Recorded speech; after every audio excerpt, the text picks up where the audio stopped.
Oiê! Meu nome é Patrícia Calderon, sou jornalista, estressadíssima, mas gente boa, tá? Ansiosa pra uns, paranoica pra outros. Esse aqui é o meu podcast, mas ele pode ser seu também. Decidi criar um canal pra gente falar sobre saúde mental sem noia, sem preconceito, sem tabu. Oi, gente, tudo bem com vocês? Por aqui tá tudo ótimo. Mais um episódio do Não Pira, hein? Respire, respira fundo, porque vai ficar tudo bem. E o meu convidado de hoje, gente, é um convidado pra lá de especial. Ídolo mundial do futebol. Sabe quem tá comigo hoje aqui? O Zico. Zico, obrigada pela tua presença aqui no nosso podcast, viu? É um prazer grande, Patrícia. Tudo de bom aí, espero que esteja tudo bem por aí. Você está em Fortaleza, né? Fortaleza, eu sou paulista, mas já tô morando aqui há 13 anos. Deu para notar pelo sotaque que você era paulista. E o meu pai, quando vê esse programa, vai ficar doido, viu, Zico? Legal. Eu adoro Fortaleza, tenho meu grande compadre aí, que é o Fagner. Fui muitas vezes aí, mas numa boa, que é para passear, para curtir as praias, para curtir aí os locais, porque na maioria das vezes a gente vai para as cidades para conhece só o aeroporto, o hotel e o estádio. Agora com o Fagner não, a gente conhecia, foi bom turista aí muitas vezes. Então, quando tudo isso passar, você é meu convidado para ir para Jericoacoara, viu? Onde eu tive lá e algumas histórias engraçadas com meu compadre. Uma de Jericoacoara é uma delas. Ai, que legal. Qual que foi? Dá para contar? Dá para contar, sim, tranquilo, dá para contar. Então conta.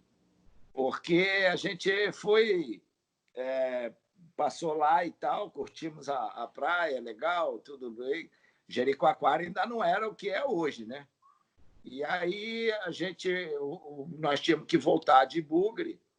E aí o Fagner, vamos voltar pela praia, né? Que vai ser uma viagem maravilhosa. Só que ele, como ele todo mundo para ele e tal. Eu sei que quando nós chegamos num certo lugar, aí não tinha mais passagem para o bugre, né? Não dava mais, a maré encheu. Aí a gente teve que voltar, aí pegar barco, o bugre no barco, pegar outro carro.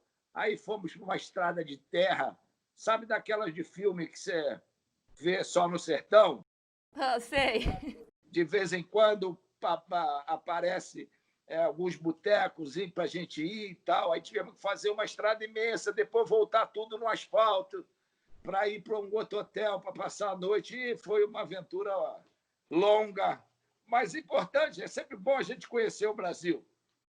E a gente chama esse passeio de Rota das Emoções. E com vocês foi na emoção mesmo, hein? Exatamente. Total. Emoção total. Zico, eu gostaria de agradecer muito a tua presença aqui, como eu já adiantei. Eu queria logo começar, eu sei que você está no Rio de Janeiro, em família. Você acompanhou um pouquinho dessa pandemia lá no Japão, porque você trabalha lá, né? E você veio para o Brasil justamente bem no começo da pandemia lá, né? Eu queria saber como que foi o teu isolamento lá e a tua chegada aqui no Brasil. Não, lá eu não tive isolamento, não. Lá ainda não tinha começado, não. Não. Não, tinha começado na China e tal. Aí primeiro teve a primeira rodada, os jogos, só que o que assustou muito, talvez, as autoridades, que a maioria de todos os jogos apareceram fotos, todo mundo de máscara e tal, e algumas recomendações que foram feitas. E aí eles, no dia seguinte, adiaram. E como eu tinha que vir ao Brasil para fazer uns exames de rotina, eu pedi a liberação porque ia ficar por volta assim, de 15 dias, mais tempo. E só que eu vim, e aí o que aconteceu? O campeonato lá parou, e durante esses 15 dias que eu estava aqui, começou a coisa a ficar feia aqui, né? E aí eu não pude voltar mais. E aí lá no Japão também começou a ficar complicado, parou tudo. O mundo inteiro já tinha parado, e eu, inclusive, quando eu voltei pelos Estados Unidos, e estava tudo normal lá. Os Estados Unidos ainda ainda não tinha começado toda essa pandemia. E aí a coisa ficou braba aqui, eu não pude mais voltar, e lá no Japão tá muito bem mais tranquilo, mas só que existem restrições para a gente voltar lá, de vários países, e principalmente brasileiros. Enquanto o governo não autorizar, nenhum brasileiro pode entrar lá, e eu estou nesse caso, né?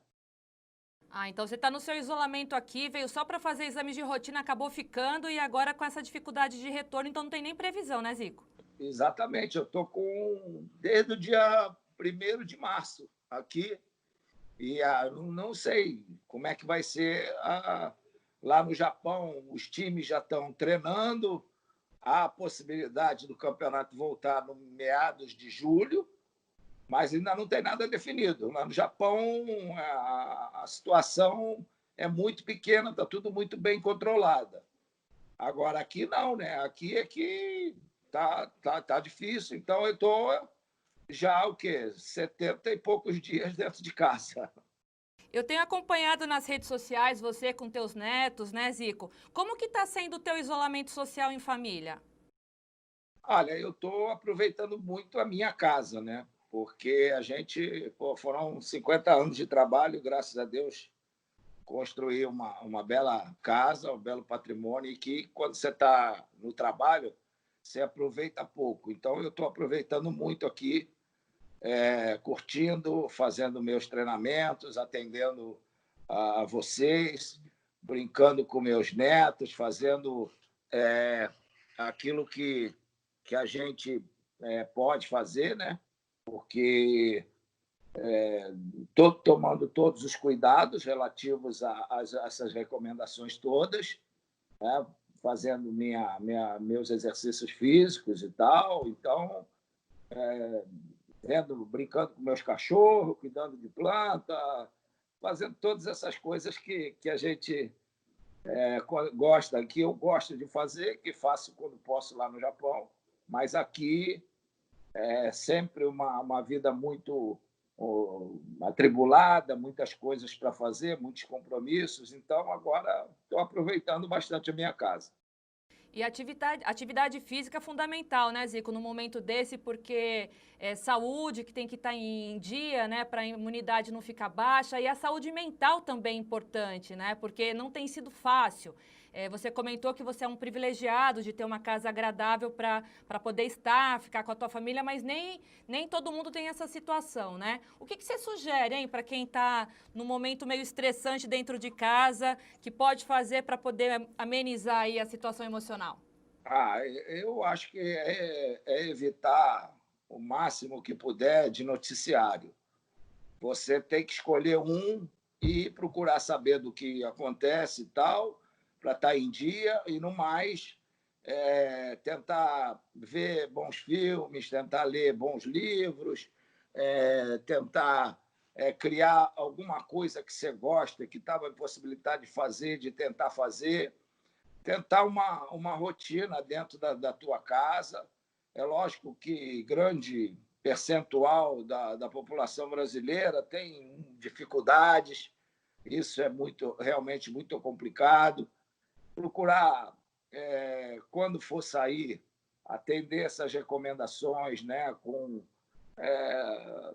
a questão do uso da máscara, da atenção, não virar uma paranoia, mas principalmente as pessoas que correm mais risco, e eu estou nesse caso, evitar certas coisas que estão sendo informadas, para que as coisas não se compliquem mais ainda. Mas eu acho que hoje, se você liga uma televisão e fica o tempo todo com o noticiário, querendo saber tudo que está acontecendo, eu acho que você acaba ficando maluco, porque são informações de tudo que é lado, você não sabe a quem atender, é gente falando que uma coisa está certa, outra falando que não está certa, e aí vira um problema psicológico muito grande. Eu acho que a parte mental, nessa hora, ela é fundamental. E a gente falou dessa questão dos retornos do esporte, do futebol. Você que é um ídolo, que foi um ídolo na Itália, que é ainda um ídolo na Itália, no Japão, ídolo mundial, brasileiro, enfim. Como que você acredita que essa volta do futebol pode acontecer aqui no Brasil, Zico? Você acha que é hora? Até times cariocas como o Flamengo já estava querendo essa tentativa de retorno, né? Qual que é a tua opinião em relação a essa volta? Mas tem que se levar em conta que o Flamengo tá respeitando um protocolo do seu departamento médico, de órgãos de saúde, porque estão fazendo testes com todo mundo que vai trabalhar.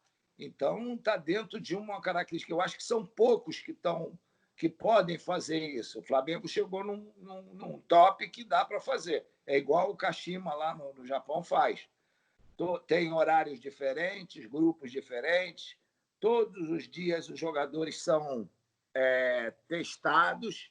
Então, isso tudo gera talvez uma tranquilidade maior para você poder fazer o trabalho. E, lógico, é sempre uma responsabilidade, né? Eu acredito que o problema maior talvez não seja tão os treinamentos, mas principalmente os jogos que requerem um certo cuidado, envolve mais gente que não está ligada ali naquele grupo, aí é a imprensa que vem, então aí é que está mais a responsabilidade. É gente que não tem assim os cuidados e nem a infraestrutura que alguns clubes têm e podem fazer, e isso é que acaba sendo prejudicial. Então, eles têm que ter muito cuidado, só tem que ter uma segurança muito grande e respeitar um protocolo para que ninguém seja atingido. Você acha que os clubes vão conseguir aí passar por essa crise financeira, Zico? Eu acho que podem passar sim. Agora que a gente vai ver quem são as pessoas que podem fazer, que fizeram, que estão fazendo uma boa gestão. Agora é hora também das federações, principalmente, e a CBF, ajudarem os clubes, mas cobrarem no sentido de não cobrar para ter retorno mais à frente do voto, porque o clube é o que tem de mais importante no esporte, no futebol, principalmente. Então, ele tem que ser bem apoiado para que ele possa, num momento como esse, ter uma boa recuperação. Então, você não pode ter clubes pobres e federações ricas, porque não é a federação que faz futebol. A federação só existe por causa do clube. Então, o clube tem que ser olhado com mais carinho e aqueles que puderem ajudar, agora, ajuda, acompanha a gestão para saber se tudo aquela ajuda está sendo investida naquele problema que aconteceu com isso. Então, eu acho que é por aí que a gente tem que caminhar. E você é muito engajado, né, em ações sociais, né, Zico? Você tem ajudado muita gente durante a pandemia, né? A gente faz o que está ao nosso alcance, né? Então, tenho participado aí de muitas campanhas, né? E feito algumas doações, e principalmente de camisas para rifas, para leilão, para que as pessoas consigam arrecadação para cestas básicas, algumas entidades. Eu acho que o jogador de futebol, o atleta em geral, mesmo de outras áreas, e isso é comum no Brasil, no brasileiro, de ajudar as pessoas. Então, são sempre muita gente, tem sempre muita gente engajada em campanhas para que as pessoas de menor poder aquisitivo possam superar desse momento. Então, eu tenho visto muito isso. Aqui no Rio, por exemplo, as torcidas, os grupos de torcedores do Flamengo têm feito campanhas muito grandes pelo Brasil afora e tem isso de uma importância muito grande, principalmente em cestas básicas e produtos de higiene, e eu acho que isso é nato do brasileiro. Eu sei que você tem compromisso, eu não vou te alugar muito não, mas não é toda hora que a gente conversa com o ídolo do futebol, né, como eu estou conversando agora. Então eu tenho mais duas perguntas aqui, Zico, e hoje vocês comemoram pelo Flamengo o título de 40 anos, né, do título brasileiro, né? Eu queria saber para você como é, depois de 40 anos, né, desse primeiro título aí do Brasileirão, o que que fica na memória? Hoje é verdade, hoje o telefone não para aqui por causa disso. Né? A gente foi muito feliz porque a gente participou de um grupo, de um período fantástico, né? No Flamengo, porque a gente conseguiu ter em 5, 6 anos, conseguimos obter mais títulos do que o Flamengo havia tido em toda a sua história. E eu, como rubro-negro, sinto mais orgulho ainda de ter participado disso. Então, o brasileiro, a meu ver, foi a afirmação daquela geração. E a gente tinha muitos títulos, mas tudo regional, tudo carioca. O Flamengo é um time regional e tal. Então, aquele brasileiro foi a afirmação daquela geração. E depois vieram os outros. Mas, como diz aquela propaganda, o primeiro a gente nunca esquece, né? Então, foi muito bacana a gente ver hoje, 40 anos depois, todo mundo se lembrar, todo mundo, né, falar da importância que ele teve na história do clube. E eu, feliz da vida de ter participado e ter dado uma grande contribuição nesse brasileiro que nós ganhamos em 80. Incrível. Zico, para finalizar, eu queria falar um pouquinho do momento atual, de tantas ideologias políticas diferentes, né, o que tem trazido um pouquinho de problema para o enfrentamento dessa pandemia, né? E a gente sabe que você teve um irmão que foi torturado na época da ditadura. Eu queria saber o que que você acha desses movimentos que pedem a intervenção militar hoje no Brasil. Eu acho que é um momento muito complicado para todos nós, né? Isso aí foi um momento muito difícil vivido por todos nós, na nossa família. Eu era muito garoto quando presenciei a chegada do meu irmão dentro de casa e todos nós,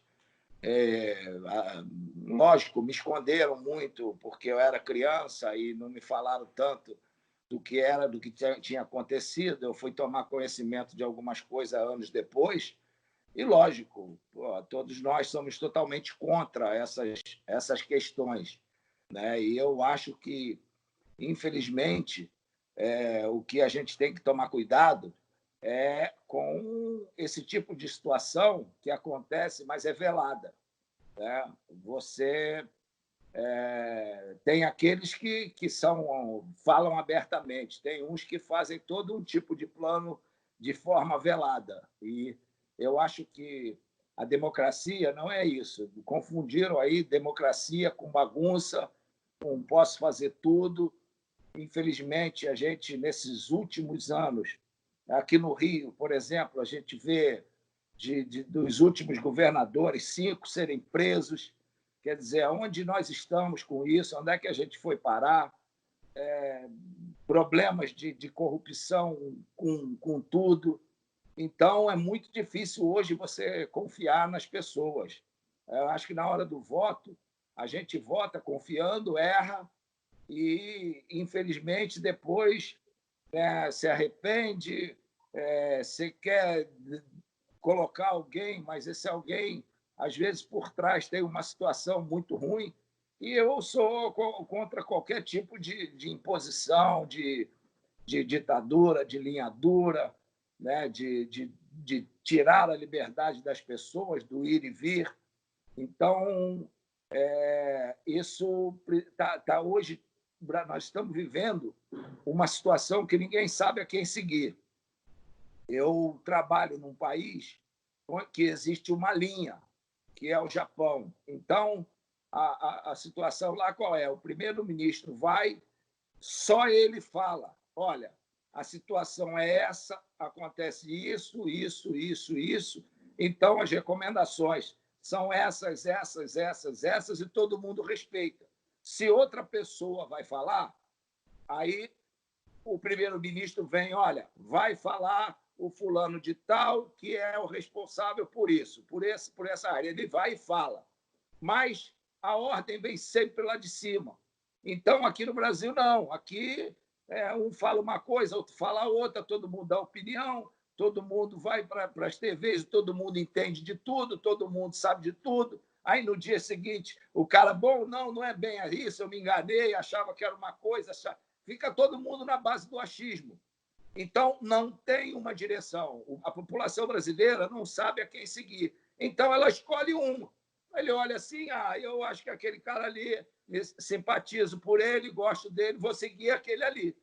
Não tem uma autoridade que determina, vai ser assim. A responsabilidade é nossa de todos. Nós estamos vivendo um problema que são vidas que estão em jogo.